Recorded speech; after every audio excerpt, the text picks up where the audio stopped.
And bring it down. As the mother moves, what happens to the baby in the womb?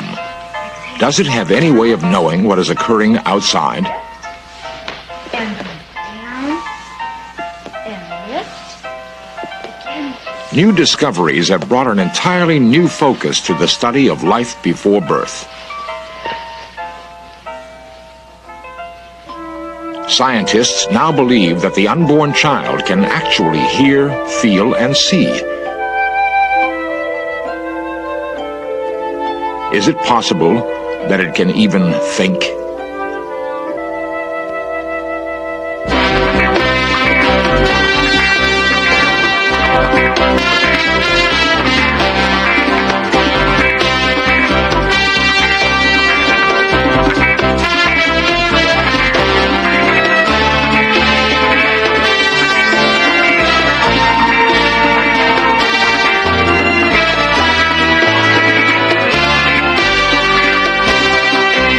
This series presents information based in part on theory and conjecture.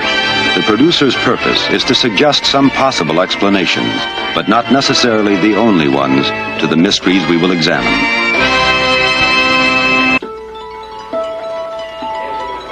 There are few moments in the human experience as magical as the instant of birth.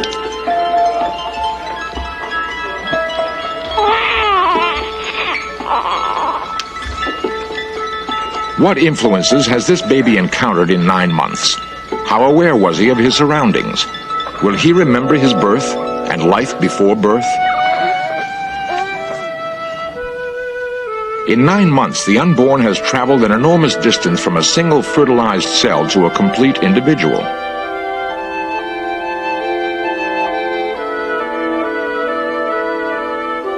From the moment of fertilization, these minute cells will transform themselves into a human fetus. 200 million cells will eventually comprise this new person. A tiny heart beats strongly after only 4 weeks.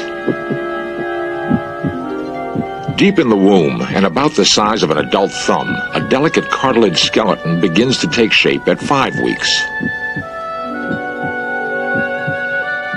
While the physical growth of the fetus is astounding, a great deal of controversy still exists as to when human life actually begins.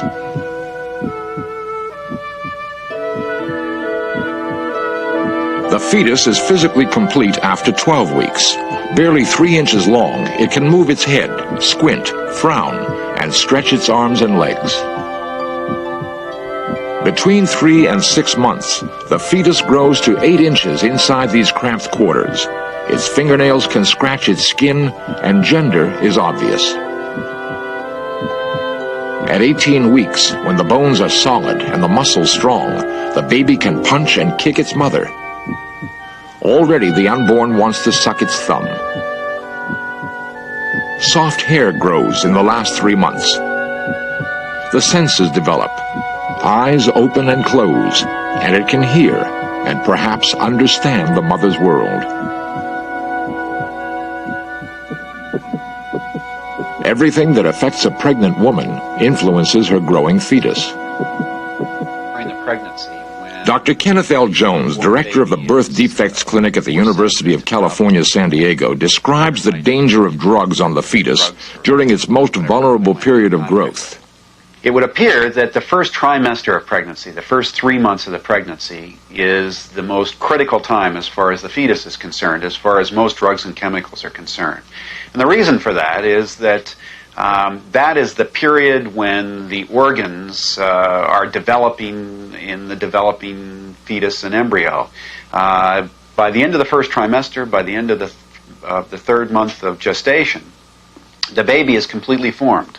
All the organs are formed. And after that, it really just is a process of growth and more development of the fetus. But all the organs are really formed by the time the fetus is 3 months old. So that time, that first 3 months of the pregnancy, is most critical as far as most drugs and chemicals are concerned. Despite these warnings, the average woman takes about 14 different drugs during pregnancy, although it is unclear what effect many of these chemicals have on the developing baby. These children were tragically deformed by the tranquilizer thalidomide, taken by many pregnant women in the late 1950s and early 1960s. There are other more commonplace agents that might harm the fetus. Drinking and smoking are a normal part of life. Now it is known that even in minimal amounts, smoking and drinking may have a detrimental effect upon the fetus throughout pregnancy. We were asked to see a group of children, all of whom were born to chronically alcoholic women. And we found that the 8 children that we saw all had some very characteristic features which made them very similar. They were all very small at the time of birth, which is to say they failed to thrive inside their mother, presumably because that high alcohol content that she was drinking was getting through her bloodstream across the baby's placenta and into the baby's bloodstream, and it was affecting the growth of the baby in utero. Babies born to women who smoke during their pregnancy are smaller at the time of birth than babies born to women who don't smoke during pregnancy. And obviously they Dr. Thomas Verney, author of The Secret Life of the Unborn Child. Now, for a long time we have known, of course, that there is physiological communication between the unborn child and the mother. We know that everything that the mother eats and drinks, alcohol, smoking, all these things, the nicotine, go right through the placental barrier. One researcher did an interesting study which went a little bit further than just what the mother eats. He asked several of the mothers who were habitual smokers to only think of having a cigarette. Just consider for a moment that you're going to light up. The moment that mothers just thought of having a cigarette, their unborn children immediately reacted to their thoughts as if they, in fact, were smoking up. Now, there is no physiological explanation for this. We know of no neurochemicals that are produced in a person when they just think of having a cigarette. So something else is going on here. The fetus may be more aware of its surroundings than previously understood. At Cedars-Sinai Hospital, Dr. Calvin Hobel, Director of Obstetrics and Gynecology, comments. There are indications and studies which suggest that the fetus can interpret its mother's feelings and how the mother feels about its fetus. If a mother is stressed and concerned about her pregnancy, and she can release hormones which influence the environment of the fetus. And I think that the fetus is in a position where it can interpret that type of information, which can have an effect on the fetus and its development. New methods of monitoring the health and development of the fetus may relieve the usual anxieties that accompany pregnancy. Carol Jackson, one of Dr. Hobel's patients, is now in her 4th month and has decided to have a sonogram to be sure that her baby is healthy. On a television screen, she can see her baby move and actually count its fingers and toes. A sonogram uses the principle of sound waves, much like sonar is used in the Navy to search for submarines in the ocean. Sound waves of this magnitude are very safe and do not harm the fetus. Because Carol is 38 and has a family history of problem pregnancies, her doctor has also recommended amniotic testing. A hollow needle is carefully inserted through the abdomen into the amniotic sac that surrounds and protects the fetus. In this fluid are cells that are exfoliated from the fetus into the amniotic fluid, and by taking a sample of the fluid and then in tissue culture in the laboratory, we can grow these cells and we can study their genetic components. Using this test, we can then identify that fetus which has abnormal chromosomes. The test results indicate no Down's syndrome. Given a normal pregnancy, she will give birth to a healthy baby girl. Carol might wonder if her baby locked in the womb is aware and can feel. The fetus seems insulated from outside thoughts and feelings. However, new studies indicate that the unborn is capable of thought, emotion, and memory. And lift. Again, keeping the knees over the toes. And bringing it up. There are a number of influences upon the baby that would surprise many pregnant women. Once again. Good. You should be feeling it in the chest. Anybody? Jane Fonda's workout is one of many health centers recognizing the benefits of well-planned exercise during pregnancy. Up. 2 and down. Breathe. Recent testing indicates that the baby, particularly during the later months in the womb, is very much aware of its mother's activities. Last time, really lift. Now just let the heels hang straight. Recently, it has been shown that by the age of 6 months, you can do electroencephalograms, which are brainwave studies of the unborn child. And that indeed, from these you can see that some of the time the unborn child is asleep, and some of the time he is awake. Furthermore, during the time that he's asleep, it can be shown that he has REM sleep, which is rapid eye movement sleep. And rapid eye movement sleep always or almost always connotes in adults dreaming. There is no reason to suppose that the same would not apply to the unborn child. So that what we have here in terms of the hard scientific data is proof positive that at least the neurological substrate is there on which memory can build, which really is the absolute foundation. Without that, I could not say that a child is an aware, sensing, feeling human being, as I am saying.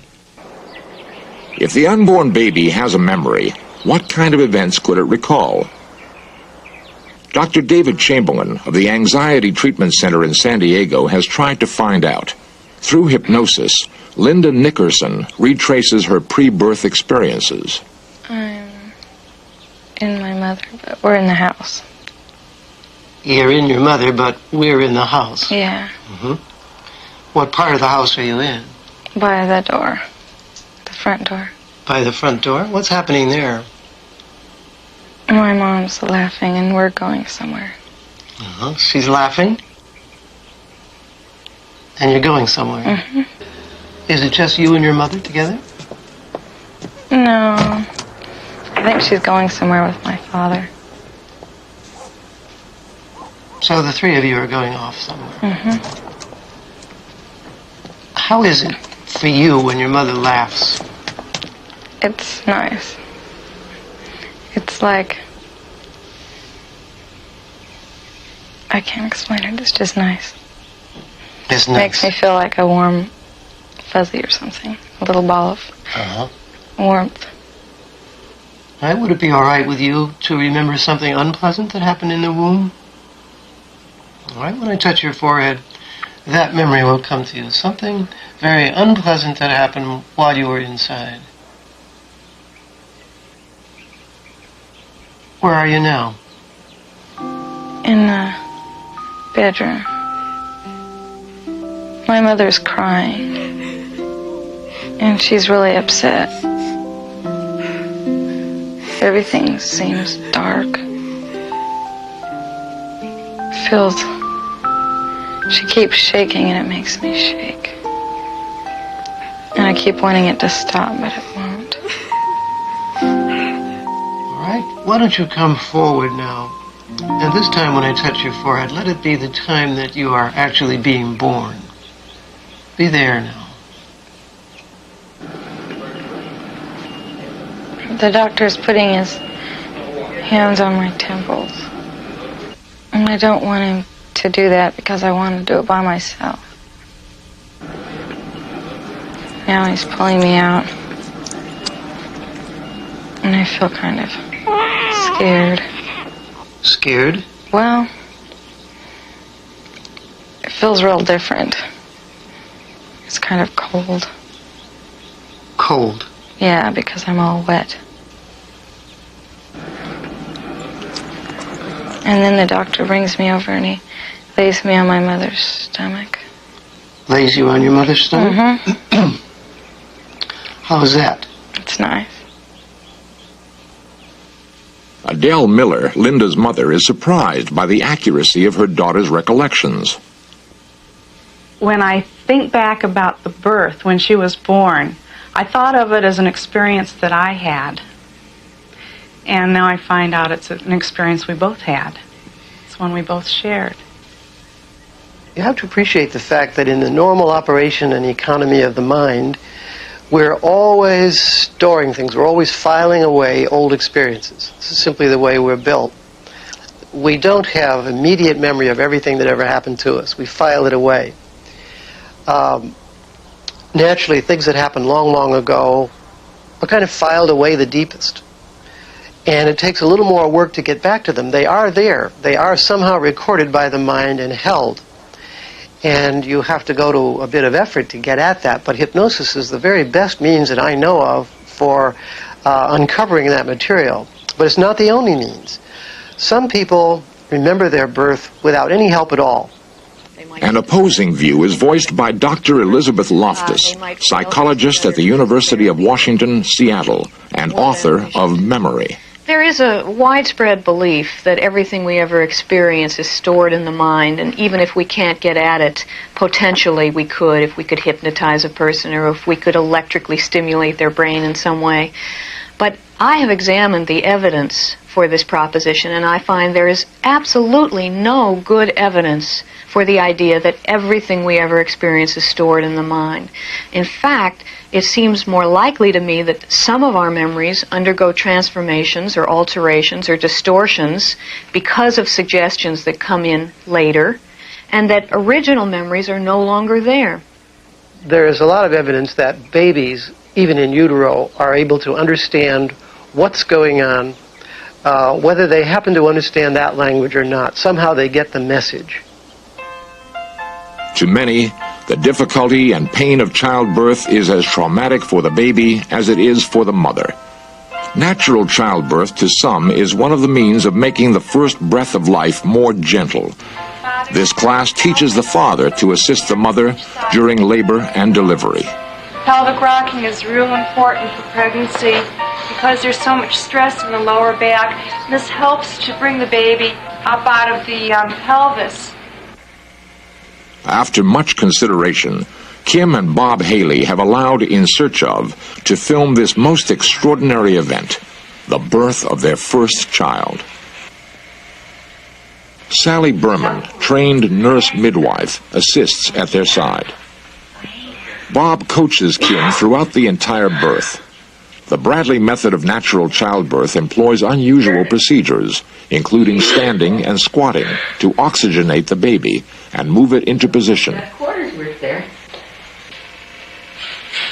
Dr. Misha Askren will deliver the baby. Emergency equipment is concealed, preserving the home-like feeling. What you're about to see is an actual natural birth, using no drugs.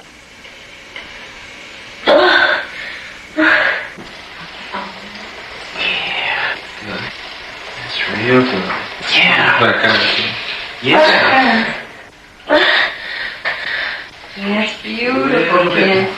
Okay, now a little bit more. Okay. After 10 hours of labor, a healthy baby boy, Morgan, is born.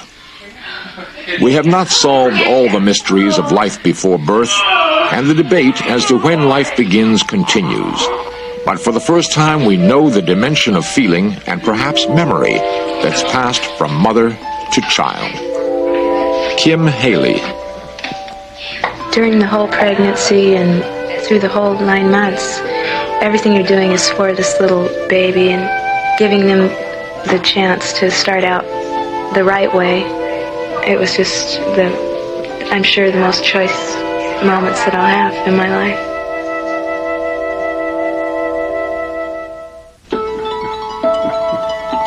When does life before birth really begin? Dr. Jeffrey Phelan, a family practitioner and spokesman for the Right to Life organization, comments. My view and the view of contemporary biology on when life begins is that life begins with fertilization. When the sperm and the egg come together, from that point on, the human being is genetically complete. Everything that makes up a human being, the hair color, the eye color, the type of fingerprints, is determined at that time, at the time of fertilization. Dr. Hugh Anwill, director of the Los Angeles chapter of Planned Parenthood. We haven't really defined when human life begins. Does it begin in the coming together of the sperm and the egg? Is it something that is there when birth takes place? My own view is that it's somewhere in the later stages of the pregnancy. The issue is extremely sensitive and volatile. The Supreme Court has declared the mother now holds the right to terminate her pregnancy, in many cases up to 24 weeks. The court, however, did not address itself directly to the question of when does life begin. Meanwhile, the controversy continues. I think the important thing really in the final analysis to remember is that the unborn child, certainly from the 6 months on, is a sensing, feeling, aware human being and capable of laying down memory tracks. Consequently, he or she will really have to be treated with much more love, much more caring, much more respect than it has been our practice in the past.